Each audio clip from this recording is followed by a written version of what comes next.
Presento con todo agrado al profesor Jean-Michel Rodin. Profesor Jean-Michel Rodin es profesor de la Universidad de Bordeaux. Él es la segunda vez que viene. Es yo diría, un muy buen colaborador como promotor de nuestras semanas. Y hoy se referirá al tema el Princeps y el circo. Dejo con ustedes entonces al profesor Rodin. Gracias. En primer lugar, quiero dar las gracias a los organizadores y en especial a mi amigo, el profesor Raúl Buonocore, para esta invitación. Siempre es un placer por mí volver a las lejanas tierras, pero que sigue brillando la cultura clásica a través de los esfuerzos de las últimas 40 años por la Universidad de Valparaíso. Hace casi 10 años, en 2004, vine a hablar de la historia política de Roma. Hoy quiero hablar de uno de los rasgos más característicos de la civilización romana, panem et circenses. Dicha fórmula es la clave de nuestra reflexión sobre la relación entre el poder y el pueblo de Roma en época imperial. La organización de los espectáculos se inscribe en un juego complejo de dar para recibir, en el que el princeps, divirtiendo al pueblo, intenta asentar su poder. El circo máximo será uno de los principales espacios donde el poder imperial reforzará su legitimidad. La presentación del edificio es indispensable para la continuación de nuestro discurso. La capacidad del circo máximo ha sido ampliamente debatida. Las cifras siguen siendo aproximadas y varían entre 100.000 y 250.000 espectadores, dependiendo de la forma como se cuentan aquellos que permanecían de pie. Su superficie equivalía a 3 veces un campo de fútbol actual. El circo máximo fue monumentalizado por completo en época cesaro-augusta, cuando se hicieron desaparecer las últimas estructuras de madera. Su forma no variará esencialmente hasta el final del imperio, lo que permite realizar una primera descripción. La parte más interesante, por estar decorada con los símbolos ideológicos del imperio, es la spina, la arista central alrededor de la cual giraban los carros para efectuar las diferentes vueltas de la carrera. A comienzos del reinado de Augusto, Marco Agripa, el almirante de Octaviano que había ganado las batallas navales en Sicilia contra Sexto Pompeyo y después en Acción contra Cleopatra, hizo instalar en ella delfines y señales ovales para poder contar las vueltas. Dichos delfines eran probablemente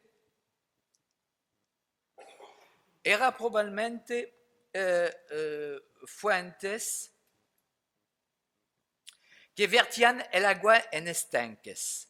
Así, al mismo tiempo que recordaban las victorias, honraban al dios del mar, Neptuno. Augusto hizo colocar sobre la spina un obelisco traído de Heliópolis,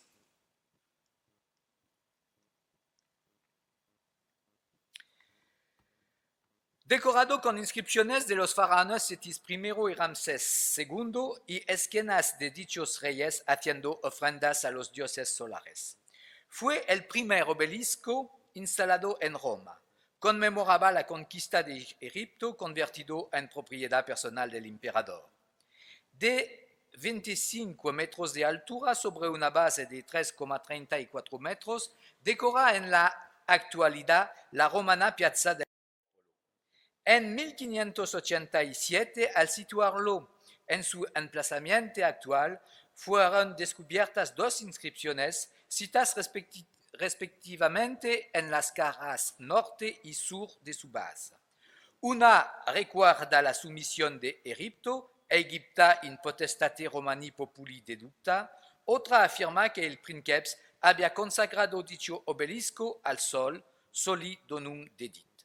Este primer obelisco, el segundo, fue instalado en el siglo IV por el emperador Constancio II, que lo trajo de Tebas. El primer obelisco, dunque, ocupaba una posición central en la espina. Recordaba los lazos existentes entre el sol y el poder de aquel que gobernaba tanto Roma como el Egipto faraónico. Pero no se puede comprender la instalación del obelisco sin ponerla en relación con la propaganda del poder, sobre todo con la ideología de la victoria sobre la que reposa la dominación del princeps. Un relieve del siglo I después de Cristo representa a una estatua de la victoria en el circo. Otro monumento recuerda la estrecha asociación entre el Circo Máximo, Apolo y el nuevo orden augusteo. Se trata del Templo del Sol. Si al principio se trataba de una área descubierta situada en el exterior del edificio, en un momento indeterminado entre los reinados de Augusto y Nerón, fue integrado al graderio. La prueba de dichas transformaciones se halla en una moneda de época de Traiano, en la que se ve el Templo del Sol integrado en el circo, concretamente en la cavea por el lado del Aventino.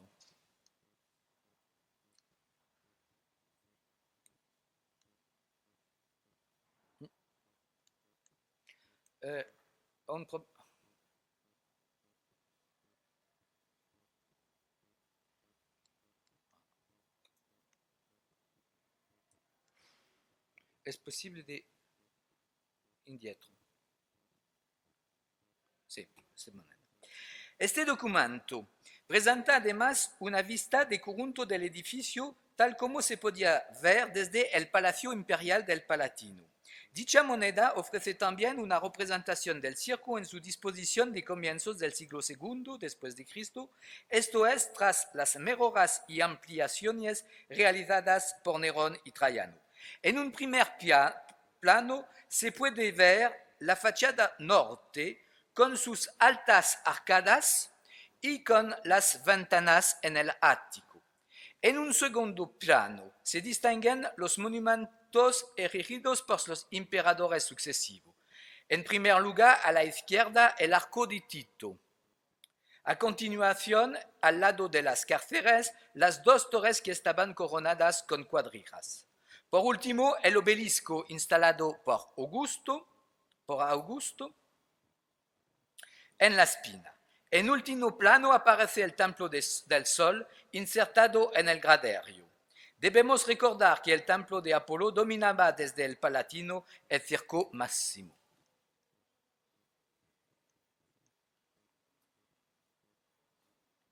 Así, Apolo era no solo el dios protector fundador de la dinastía, bajo cuyo patronato había tenido lugar el llamado milagro de acción, sino que era también el dios anunciador de la Edad de Oro que debía inaugurar Augusto.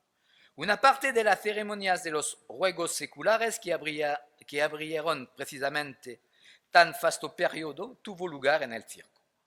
La otra realización de Augusto en el Circo Máximo fue la construcción del pulvinar, esto es, del palco imperial.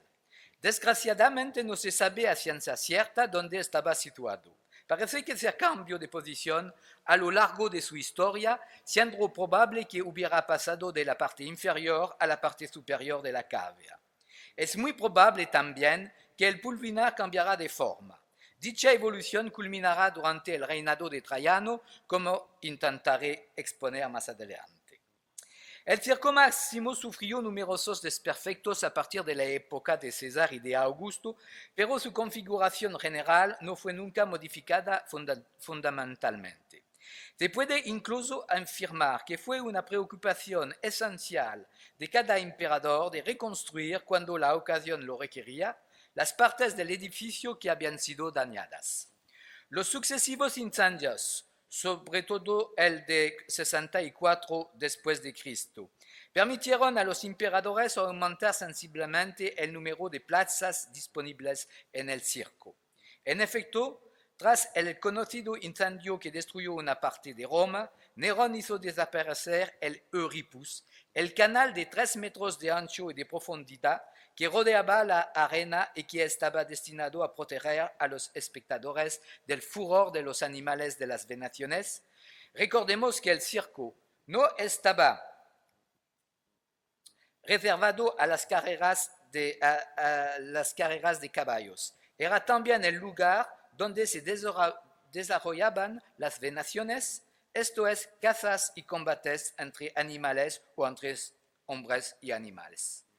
Plinio narra cómo en el transcurso de los espectáculos celebrados en el Circo Máximo por Pompeyo para celebrar su triunfo, los elefantes se lanzaron a la multitud sin que las barras de hierro existentes pudieran retenerlos. Para evitar que algo así volviera a suceder, sigue diciendo Plinio, César hizo rodear la arena con fosos llenos de agua. Fueron dichos fosos los que suprimió Nerón para aumentar el número de asientos reservados al ordo ecuestre.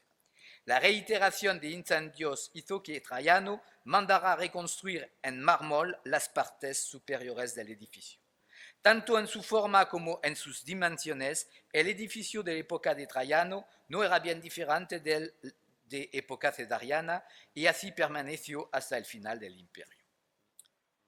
3 problemas. ¿Qué hace el emperador en el circo? Primo, el emperador preside. La actitud adoptada por los emperadores en los espectáculos circenses influía en gran medida en la consideración que les tenía el pueblo. La civilitas, esto es la manera de comportarse en los juegos, así como la manifestación de sentimientos populares, se expresaba de forma excepcional en el circo. Era el lugar ideal para que el emperador apareciera como el primer ciudadano. No solo su presencia era necesaria, tenía también que manifestar cierto interés hacia el espectáculo. Hubo, sin embargo, algunos príncipes ingratos. El primer puesto es ocupado por Tiberio, y esto a pesar de los consejos prodigados por Augusto. Tiberio no organizó ningún espectáculo y solo acudió en contadas ocasiones a aquellos organizados por otros magistrados. Dicha repugnancia a mezclarse con la muchedumbre y a compartir los placeres del pueblo contribuyeron en gran medida a su impopularidad, que alcanzó su cenit en el momento de su muerte. Tiberio al Tiber, gritaba la multitud. Sabemos que el pueblo tampoco apreció la aptitud de César, quien leía al correo y redactaba sus misivas en el circo durante las diversas celebraciones de juegos. El mismo comportamiento tuvo Marco Aurelio, a quien no les gustaban las pompas oficiales y se aburría en los espectáculos, ya que el clamor de la multitud le impedía concentrarse en los asuntos oficiales. Parece ser que mientras asistía a los juegos, acostumbraba a leer, a conceder audiencia y a firmar documentos. Dicha actitud era objeto de mofa popular. Sin embargo, las fuentes moderan dicha impresión explicando que supo alcanzar un término medio y que intentaba respetar la tradición, ya que un emperador no podía despreciar lo que el pueblo apreciaba. Marco Aurelio tenía más excusas que César. El número de días festivos y de celebraciones de juegos había aumentado tanto que era difícil que el emperador pudiera ocuparse de los asuntos del imperio si asistía a todos ellos. Otros emperadores fueron más asiduos y en este campo como en otros el modelo fue Augusto.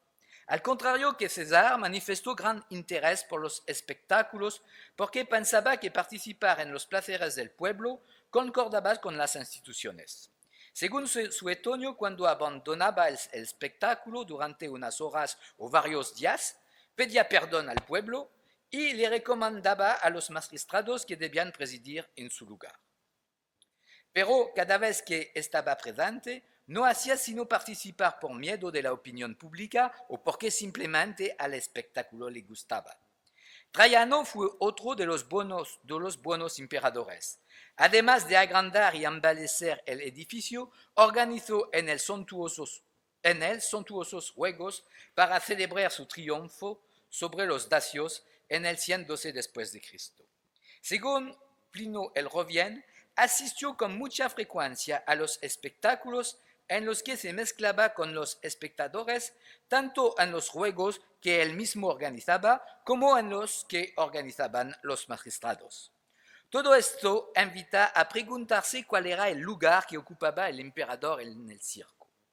Cuando Augusto indica en las Res Gestae que había construido en Pulvinar ad Circum Maximum, no sabemos muy bien si se trataba del naos, el espacio sagrado, en el que se disponían las estatuas de los dioses una vez terminada la pompa circensis, o del palco imperial o de los dos a la vez.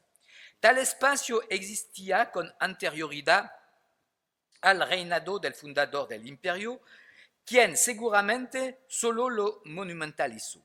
En los documentos del siglo II después Cristo, el Pulvinar estaba situado en la parte superior del graderio, pero no poseemos ninguna representación de esta estructura fechada en el siglo I. Es verdad que Suetonio afirma que Augusto, para asistir a los juegos circenses, se instalaba frecuentemente en el comedor de unos de sus amigos o de sus libertos, a veces en su palco, siempre con su mujer y sus hijos al lado.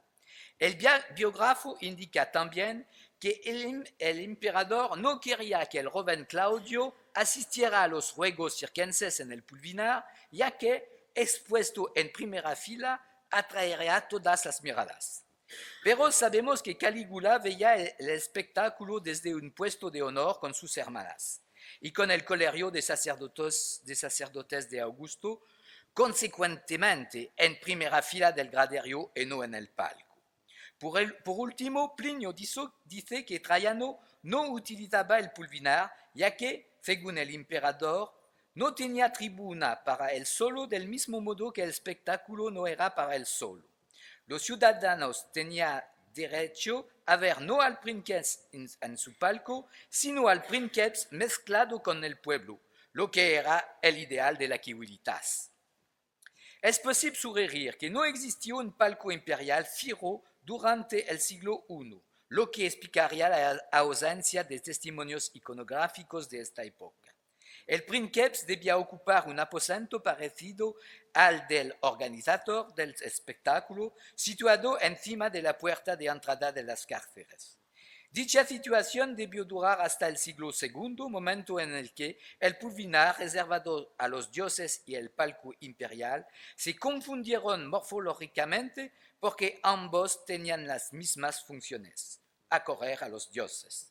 En el primero se presentaba para ser veneradas públicamente las imágenes de los dioses.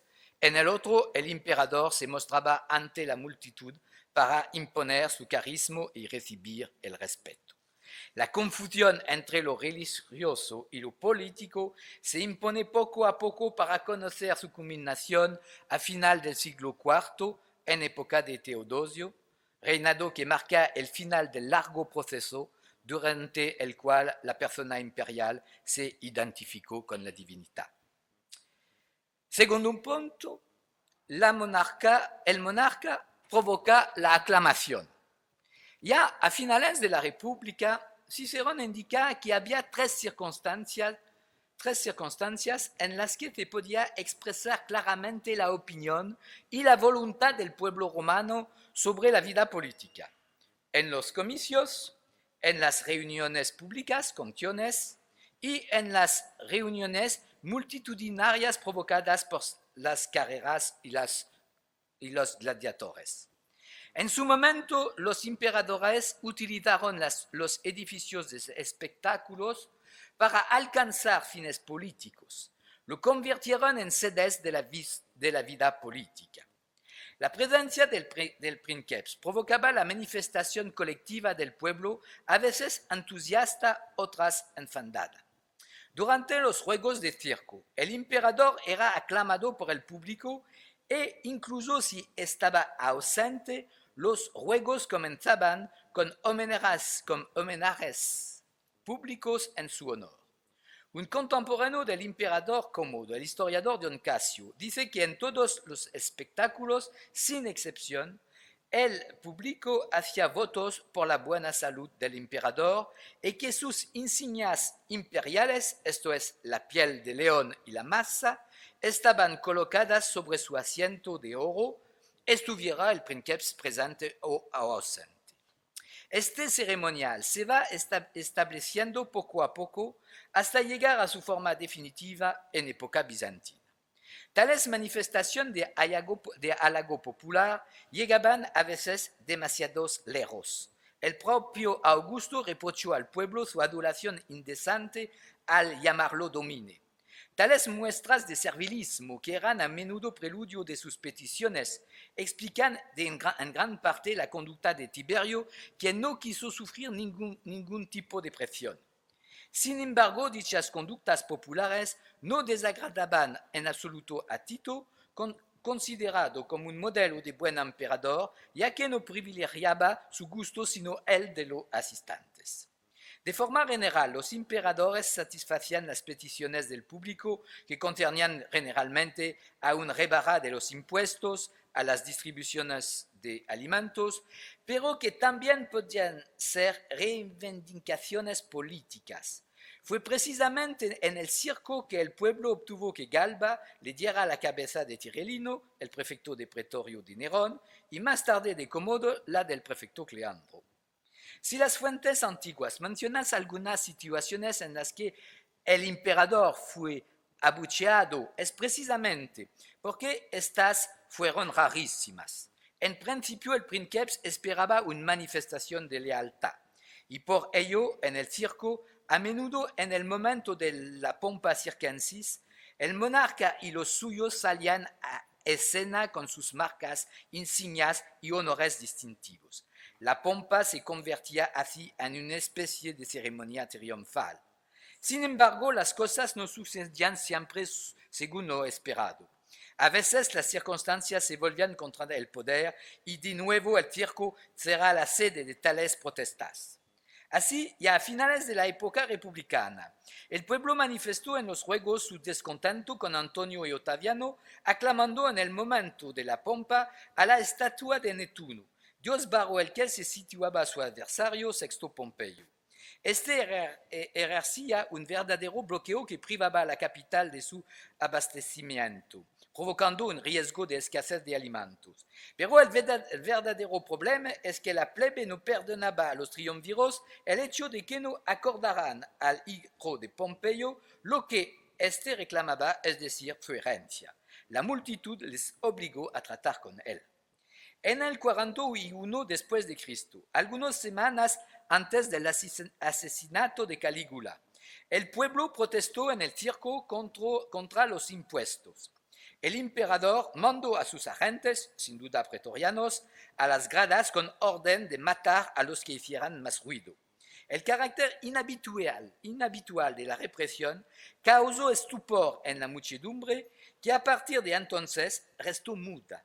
Dicha desaprobación silenciosa confortó al jefe de los conjurados, Querea, en su determinación de liberar al mundo de tal bestia salvaje que solo tenía de humana el nombre. Tras el asesinato de Calígula, el papel y los sentimientos del pueblo influyeron en la actitud de los pretorianos cuando hizo falta hallar a un sucesor. Fueron a sacar de su escondite a Claudio, oculto tras una cortina, para convertirlo en un emperador. Lo hicieron porque recordaban los clamores con las que había sido saludado el tío de Calígula cuando había presidido los juegos circenses en su lugar. Salve, hermano de Germánico. Cuáles fueran las reticencias respecto a dicho personaje, el favor del público indicaba que era un candidato aceptable para el imperio.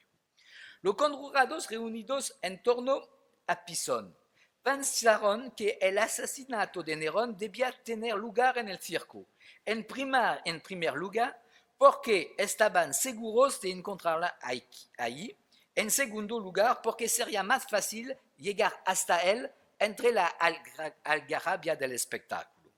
Más tarde, Domiciano, siguiendo el ejemplo de Calígula, no quiso escuchar las protestas del pueblo contra los impuestos y le obligó a callarse por boca de un heraldo. Dicha actitud inflamó aún más el descontento general contra el emperador, aumentando considerablemente su impopularidad. Un último episodio representa perfectamente la forma como la multitud se las arreglaba para ser escuchada, siguiendo así un procedimiento que se asemeja considerablemente a nuestras actuales manifestaciones. En 192 después de Cristo, en el preludio a la guerra civil entre Septimio Severo y Didio Juliano, una manifestación inició en el circo. Cansada, la muchedumbre protestaba de la frecuencia de los conflictos. No hubo ni elogio ni bronca, sino en un momento dado, entre dos carreras, un profundo y largo silencio roto por los aplausos de los espectadores, seguidos por un clamor que reclamaba la salvación del pueblo. ¿Hasta cuándo sostendremos la guerra? Era la expresión de la voluntad política del pueblo romano. Tercer punto, el tirano se divierte en el circo. Sí, ciertos emperadores no apreciaron especialmente los juegos de circo, otros fueron unos verdaderos aficionados al convertirlos en una de sus principales preocupaciones. Las fuentes antiguas se deleitan al narrar las locuras de los príncipes que dieron libre curso a dicha pasión, llegando a olvidar los deberes inherentes a su cargo y sobre todo a perder de vista la moderación que eran de uso en su situación. Evidentemente, son principalmente los malos emperadores los que figuran en el palmarés de dichas extravagancias. Destacaron primero por la suntuosidad de los juegos que organizaron. Cierto es que la generosidad del princeps, llamada liberalitas, se expresaba sufragando juegos cada vez más brillantes. El propio Augusto consideró necesario recordar en su testamento, les Gestae, el número de espectáculos que había organizado, de animales salvajes que había presentado y sacrificado en las cacerías realizadas en el circo. El ejemplo venía desde los más altos. Calígula superó a todos organizando para conmemorar el cumpleaños de su hermanita Drusilla espectáculos de todo tipo, no solo carreras de carros, sino también eventos musicales y sobre todo venaciones, en el transcurso de las cuales hizo matar 500 osos y 500 animales africanos. Tales cacerías eran especialmente apreciadas y aportaban a los espectáculos de las carreras, de las que solo eran el apéndice, un carácter fuera de lo común y un componente importante. Había que mostrar al público los animales más raros. De hecho, las primeras apariciones en Roma de jirafas, hipopótamos o rinocerontes valieron a los editores de los juegos, esto es, a las personas que los financiaron, un prestigio inconmensurable. Claudio en el 41 y más tarde Nerón organizaron sus juegos siguiendo dichos modelos. Tras su construcción, el Coliseo se convirtió en la sede de las cacerías que abandonaron así el circo. Pero los príncipes que amaban los juegos eran ante todo hinchas que compartían sus intereses por las cuestiones tácticas con las 4 facciones o escuderías, los azules, los verdes, los rojos y los blancos, quienes se solían aliar de 2 en 2 durante la carrera.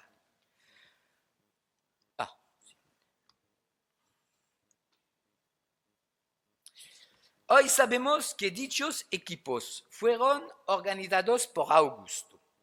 Sí se ignora cuál defendía el primer emperador. Se sabe que Calígula y Nerón eran hinchas de los verdes, lo que explica que Vitelio fuera un día al circo vestido de azul, el color de la facción rival. Ante estas situaciones, el emperador debía aparecer como un aficionado de carácter moderado. Una exagerada demostración de entusiasmo podía ser peligrosa, ya que una parte de la muchedumbre podía dar la espalda al monarca. Calígula defendía la facción vestida con el hábito de la rana, esto es, la verde.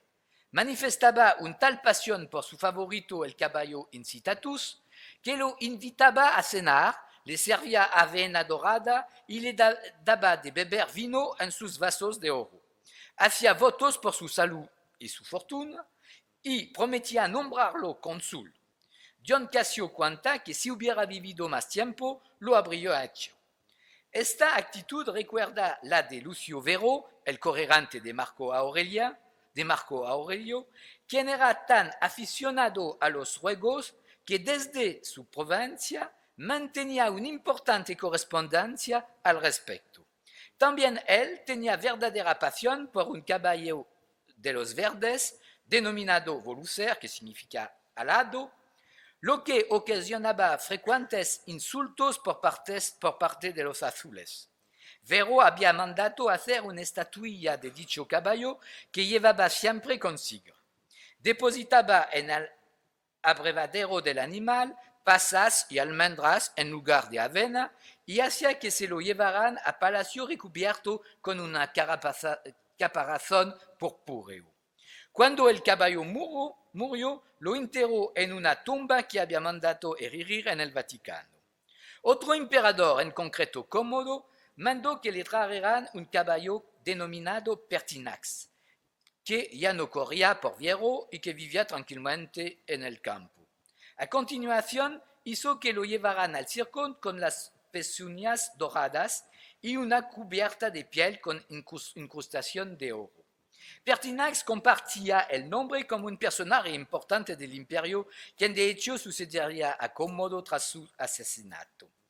Para mayor satisfacción de Cómodo, dicho caballo ganó bajo los gritos «Vivo Pertinax» de los hinchas de la facción verde.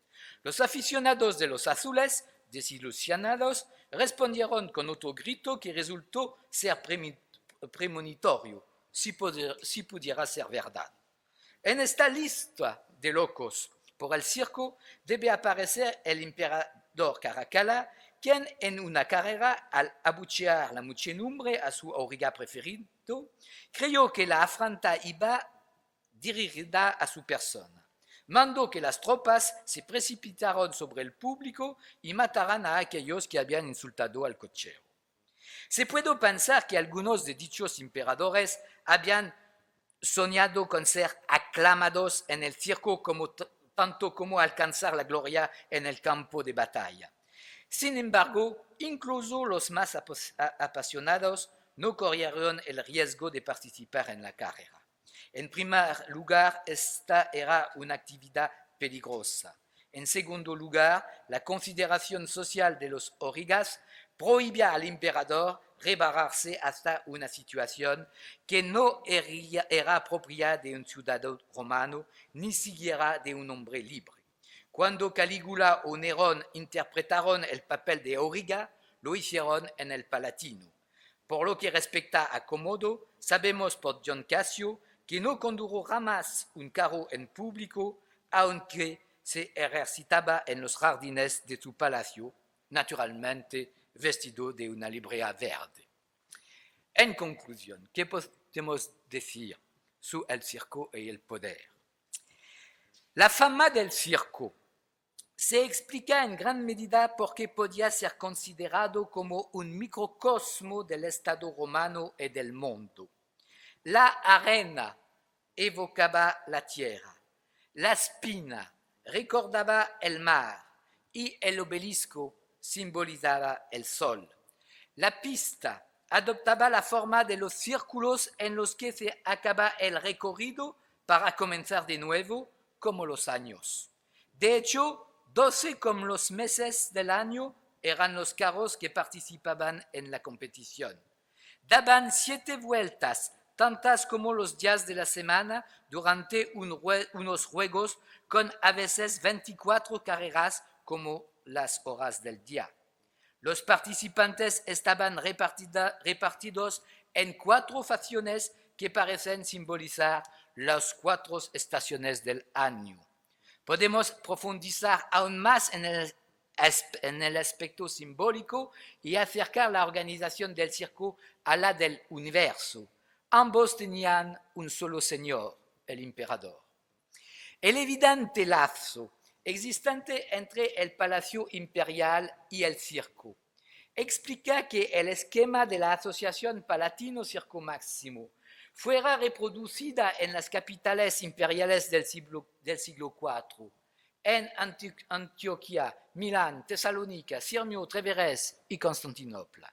El circo se había convertido en el elemento identificador de la capital imperial porque era el lugar donde el pueblo podía presentar sus peticiones, pero también el sitio donde el emperador recibía las manifestaciones de lealtad y de adoración. ¿Y por qué se había convertido en el elemento esencial de la capital imperial? ¿Y por qué el emperador apadrinaba todo lo que en él tenía lugar? El circo era el símbolo más evidente del poder y de la gloria del princeps. El palco imperial de Teodosio en el circo de Constantinopla asimila al emperador a los dioses, preside.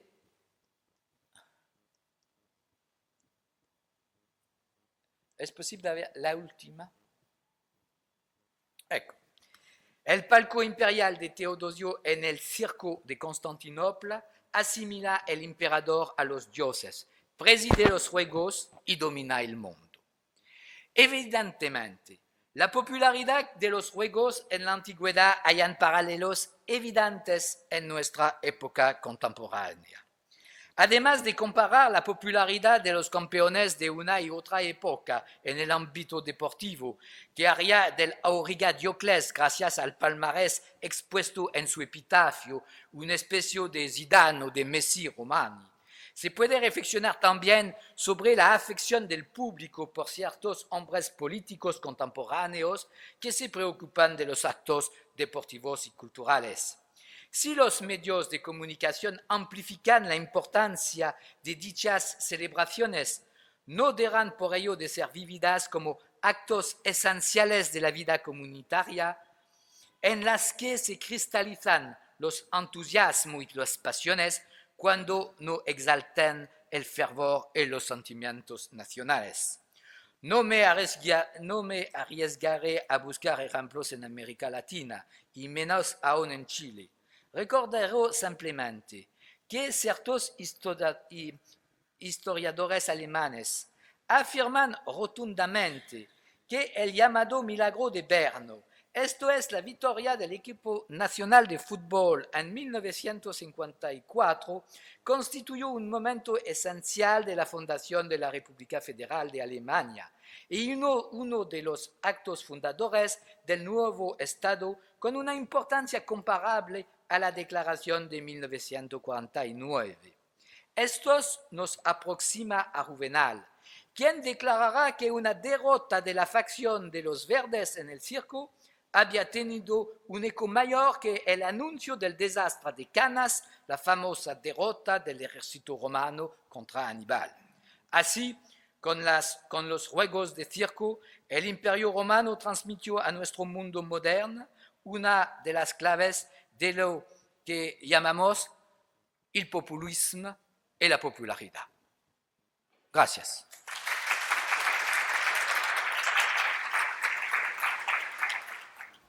Me ha encantado tu comunicación y al final de la intervención, cuando establecías paralelismos entre lo que pudo suponer el circo para la aparición de un emperador, el adventus de un emperador en el palco, ¿no? Yo estaba pensando en un día que estaba en la Bombonera, el campo de Boca Juniors, hace unos 10 años, me llevaron los alumnos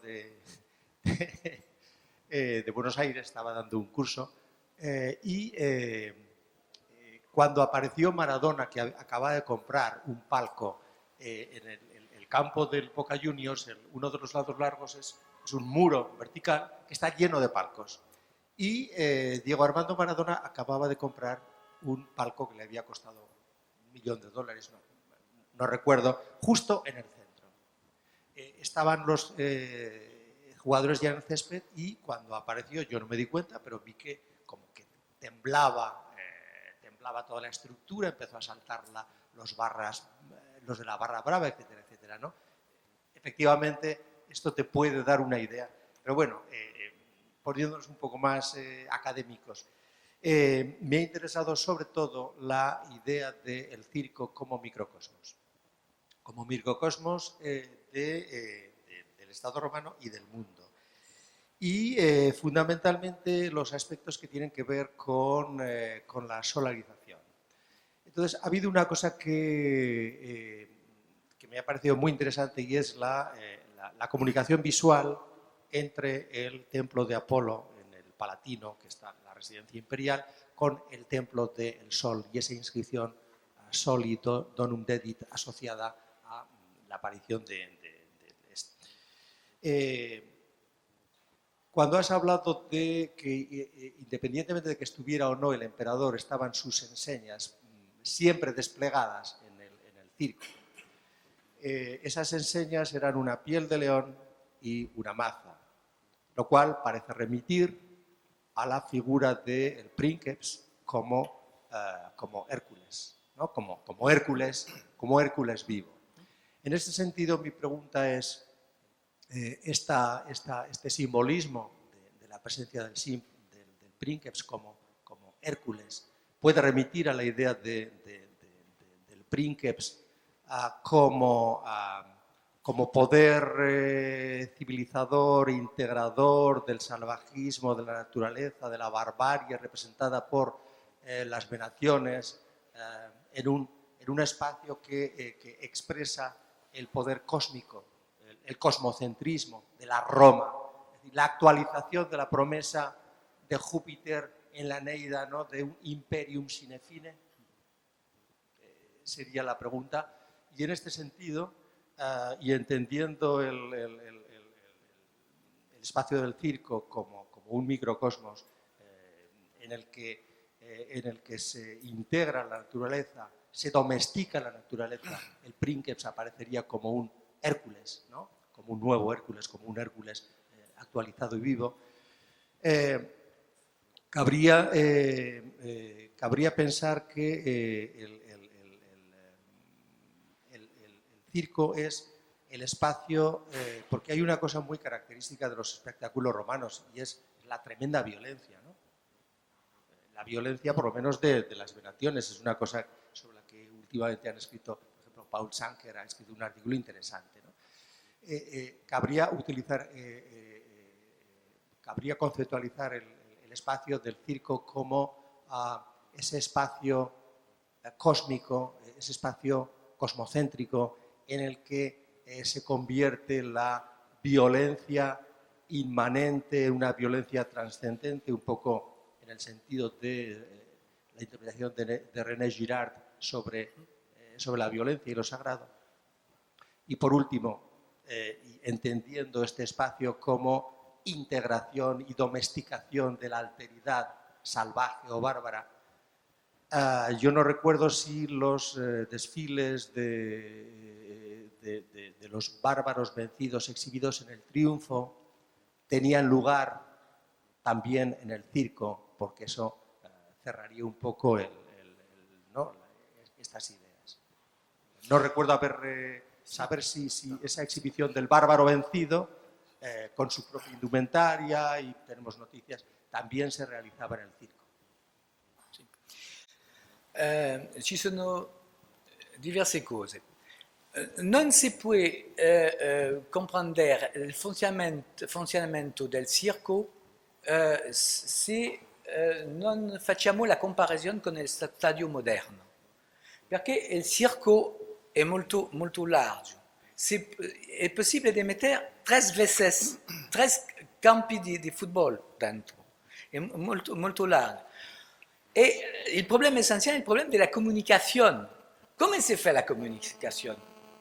Entre l'imperatore e il pubblico.